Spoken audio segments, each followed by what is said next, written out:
은퇴 후엔 캠핑카 타고 전국 일주나 해볼까? 누구나 한 번쯤은 떠올려본 로망이다. 일터에서 벗어나 자유로운 영혼으로 거침없이 도로를 달리는 상상. 사람 많은 도시를 벗어나 조용한 바다 앞 숲속에 멈춰 서서 커피 한 잔을 마시며 인생을 되돌아보는 장면. 여유와 자유, 모험과 낭만이 함께 있는 삶. 그래서일까? 최근 몇 년간 은퇴를 앞두고 캠핑카 구입을 고려하거나 실제로 구매해 여행을 시작하는 중장년층이 늘고 있다. 유튜브나 블로그를 보면 캠핑카에서 살아가는 삶이 마치 새로운 인생의 정답처럼 느껴지기도 한다. 하지만 정작 그 길을 먼저 걸어간 사람들의 이야기를 들어보면 낭만보다 현실이 더 오래 남는다는 고백이 적지 않다. 캠핑카는 자유를 안겨주기도 하지만 동시에 고립과 불편, 경제적 부담이라는 그늘도 품고 있다. 그 빛과 그림자 사이에서 갈등하며 하루하루를 버텨내는 은퇴자들의 실제 이야기를 들어보면 캠핑카 인생이 마냥 낭만적이지만은 않다는 사실을 곧 깨닫게 된다. 첫 번째 사례는 충남 서산에 살던 김정수 씨의 이야기다. 61세에 은퇴한 그는 평생 직장 생활로 쌓인 피로를 털어내기 위해 캠핑카를 구입했다. 오래전부터 한적한 바닷가에서의 아침, 조용한 숲속에서의 밤을 꿈꿨다. 퇴직금 중 일부를 들여 4천만 원 상당의 캠핑카를 장만하고 전국 일주를 떠났다. 처음 한 달은 그야말로 꿈만 같았다. 강릉의 바다에서 해돋이를 보고 지리산 자락 아래서 고요한 아침을 맞았다. 그런데 시간이 지나자 점점 현실이 드러나기 시작했다. 화장실 문제, 샤워 시설 부족, 정기적인 차량 점검과 정비, 캠핑장 비용, 주차 문제, 식재료 보관의 어려움. 특히 여름철에는 캠핑카 내부가 사우나처럼 뜨거워지는 문제까지 겹쳤다. 가장 큰 문제는 혼자 있는 시간이 너무 많아졌다는 점이었다. 정수 씨는 자유로운 것 같지만 정작 말 한마디 나눌 사람 없는 날들이 쌓이니까 외로움이 견딜 수 없게 되더라고 말했다. 결국 그는 6개월 만에 캠핑카를 되팔고 고향으로 돌아왔다. 지금은 읍내 작은 독서실에서 일하며 노후를 보내고 있다. 두 번째 사례는 서울에서 퇴직한 58세 이영애 씨 부부다. 자녀가 모두 출가하고 남편이 60세로 은퇴하면서 두 사람은 부부의 제2의 신혼을 꿈꾸며 캠핑카 여행을 시작했다. 처음에는 즐거웠다. 어디든 함께 가고 무엇이든 함께 먹으며 오랜만에 부부가 대화다운 대화를 할 수 있었다. 하지만 점차 그 일상이 갈등으로 변해갔다. 캠핑카 안은 좁고 생활 동선이 겹치다 보니 작은 다툼이 빈번해졌다. 남편은 매일 새 장소로 이동하고 싶어 했고 아내는 한 곳에 멈춰 요리하고 정리하는 데 집중하고 싶어 했다. 두 사람의 생활 리듬이 엇갈리면서 감정도 삐걱댔다. 게다가 부부 모두 무릎이 좋지 않아 차량의 잦은 승하차, 침상 오르내림, 화장실 사용 문제 등이 신체적 피로를 더했다. 캠핑카 안에서 밥을 해먹는 것도 생각보다 고단했다. 결국 부부는 1년이 채 되지 않아 캠핑카를 처분하고 지금은 전북 군산의 소형 아파트에서 정착 생활을 다시 시작했다. 영애 씨는 캠핑카는 여행용이지 삶의 터전으로는 너무 버거웠다며 씁쓸하게 웃었다. 세 번째 사례는 직장을 일찍 관둔 후 자영업을 하다 실패하고 63세의 캠핑카 생활을 선택한 전광훈 씨다. 그는 더는 고정적인 집세를 감당할 수 없었고 차라리 캠핑카 하나 사서 돌아다니자는 생각에 중고 캠핑카를 2천만 원에 구입했다. 그는 이동식 집이라는 개념으로 캠핑카를 선택했지만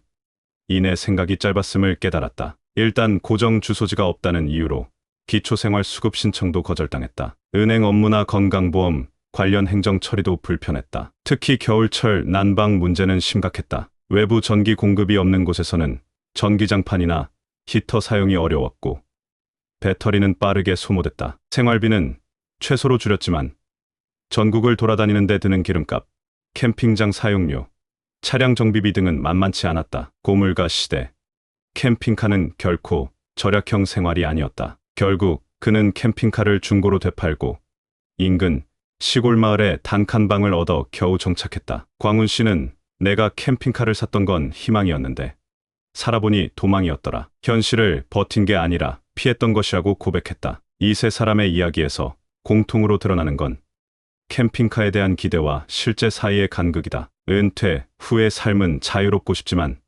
동시에 안정적이기를 바란다. 캠핑카는 자유를 줄 수는 있으나 안정감을 주기엔 구조적으로 어렵다. 생활 기반이 끊긴다는 것은 단순히 집이 없다는 문제가 아니라 행정적 사회적 연결고리가 약해진다는 뜻이다. 또한 생각보다 많은 비용이 드는 유지비는 예산이 빠듯한 은퇴자들에게 큰 부담이다. 감정적으로는 낭만이지만 경제적으로는 위험한 선택일 수 있다. 물론 캠핑카 생활이 모두 실패로 끝나는 것은 아니다. 실제로 캠핑카로 전국을 여행하며 소박한 행복을 누리는 사람들도 있다. 하지만 그런 사람들조차도 철저한 준비와 적응을 강조한다. 캠핑카는 여유가 아닌 전략이 필요하다. 즉흥적 선택이 아니라 철저히 시뮬레이션한 후 선택해야 하는 노후의 거치다. 단지 낭만적인 이미지 하나로 모든 문제에서 벗어날 수 있을 거야라고 기대하는 순간 그 환상은 곧 현실의 무게로 되돌아온다. 은퇴 후의 삶은 인생의 재임하기 아니라 또 하나의 현실이다. 캠핑카는 그 삶을 다채롭게 만들어줄 수는 있지만 결코 문제를 해결해주는 마법의 수단은 아니다. 중요한 것은 우리가 어떤 삶을 살고 싶은지에 대한 구체적인 고민과 그 삶을 뒷받침할 수 있는 실질적 기반이다. 자유는 곧 책임이다. 캠핑카 인생. 그 책임까지 감당할 준비가 되어 있는지부터 돌아보아야 한다. 캠핑카 인생이라는 말. 참 근사하게 들리죠. 직장 생활에서 벗어나 마음껏 자유를 누리며 도로 위를 달리고 바다와 산을 집 삼아 살아가는 삶. 유튜브나 SNS만 봐도 그런 장면들은 꽤 많습니다. 그런데요. 정말 그게 전부일까요?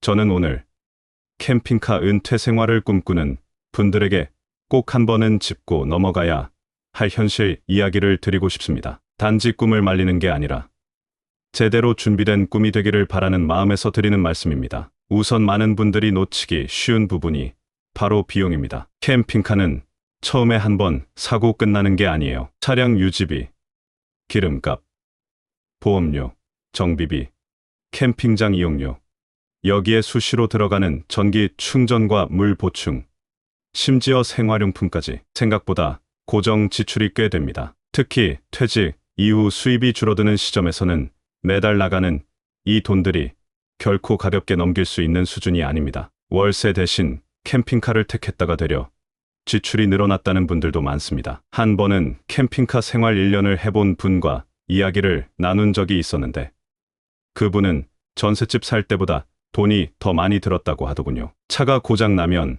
생활 자체가 멈추기 때문에 정비 비용도 아끼기 어렵고요. 두 번째는 건강과 생활 편의성 문제입니다. 젊을 때는 불편함도 즐길 수 있죠. 샤워 시설이 부족하거나 물 끓여 먹고 직접 요리해야 하는 것도 여행의 맛이 될 수 있습니다. 하지만 은퇴 이후에는 이야기가 다릅니다. 관절이 안 좋거나 허리 디스크가 있는 분들은 좁은 차량 내부에서 오르락내리락 하는 것 자체가 큰 부담입니다. 특히 캠핑카는 위생시설이 완비되어 있어도 일반 주택처럼 편리하지 않습니다. 날씨가 더우면 차 안은 금방 찜통이 되고 겨울에는 난방이 어려워 냉방병에 걸릴 수도 있습니다. 실내 공간이 좁다 보니 운동 부족과 근육 감소도 빨라져요. 이건 단지 조금 불편하다의 수준이 아니라 건강 전체에 영향을 줄 수 있는 문제입니다. 세 번째는 외로움입니다. 이 부분은 사람에 따라 체감 정도가 다를 수 있지만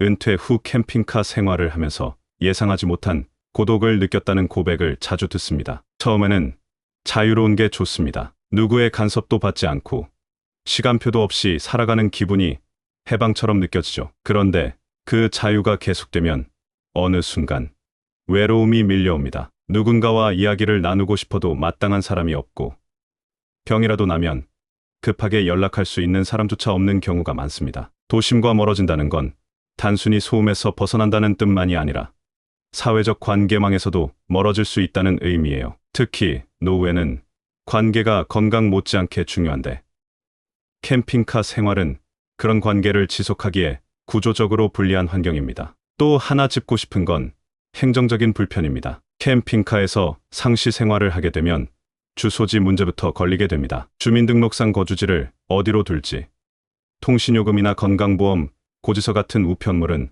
어디로 받을지.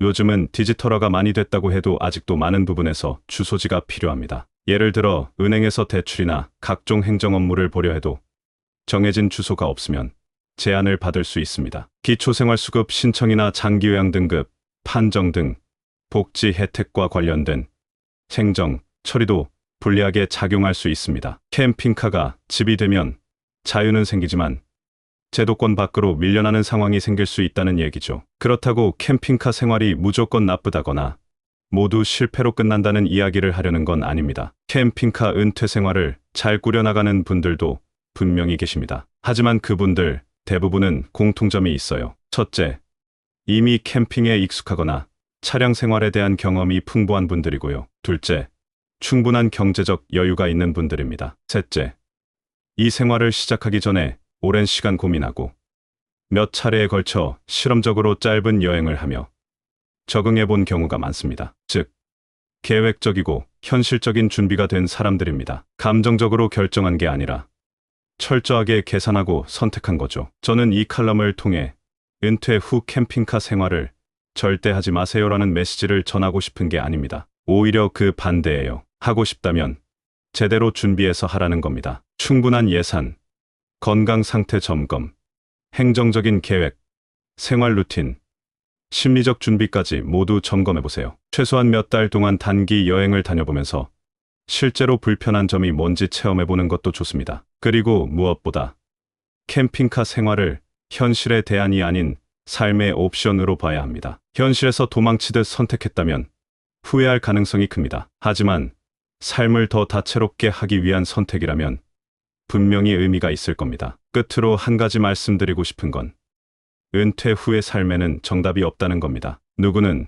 전원주택에서 행복을 느끼고, 누구는 도심, 소형 아파트에서 편안함을 찾고, 또 누구는 캠핑카에서 새로운 의미를 발견합니다. 중요한 건 그 선택이 자신에게 맞는지, 스스로 감당할 수 있는지, 그리고 그 길을 갈 준비가 되어 있는지입니다. 캠핑카 생활은 낭만적인 이미지만큼이나 냉정한 현실을 요구하는 삶입니다. 꿈꿔도 좋습니다. 다만 그 꿈이 무너지지 않도록 단단하게 준비하시길 바랍니다. 은퇴는 끝이 아니라 또 다른 시작이니까요. 그 시작이 흔들리지 않도록 현실이라는 기초 위에 낭만이라는 지붕을 얹으시길 바랍니다.